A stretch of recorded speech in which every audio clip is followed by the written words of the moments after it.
السلام عليكم. نايف أكادر رجع من جديد باش يفرض راسو في الواجهة الانتقالات الصيفية بعد ما كانت التوقعات كتشير إلى أنه غادي يستمر مع أولمبيك مارسيل الفرنسي.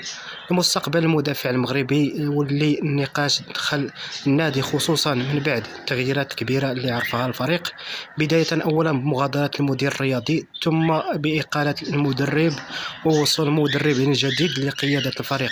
رغم أن نايف أكادر ما زال مرتبط بعقد مع مارسيليا حتى يونيو 2030، إلا أن الاهتمام الأوروبي بالمدافع المغربي كيزيد يوميا بعد يوم.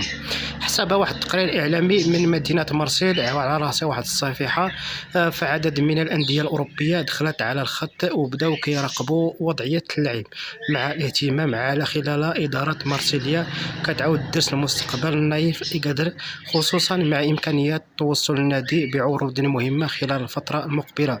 دابا كلشي كيتسنى القرار النهائي، واش أكادر غادي يبقى في مارسيليا ويكمل المشوار ديالو مع الفريق ولا غادي يفتح صفحة جديدة وينتقل لنادي آخر.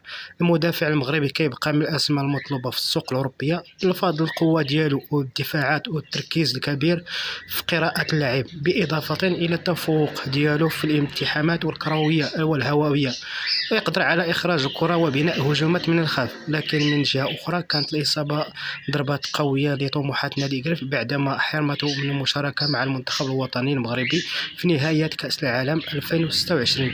فاللاعب كان تحقق في البداية بالمعسكر الأسود الأطلس قبل ما تكتشف الفحوصات الطبية عن إصابة قوية جرته على الغياب وعلى هذا الموعد العالمي. إلا عجبك هذا المقطع لا تنسى الاشتراك في القناة وبارطاجي الفيديو باش توصلك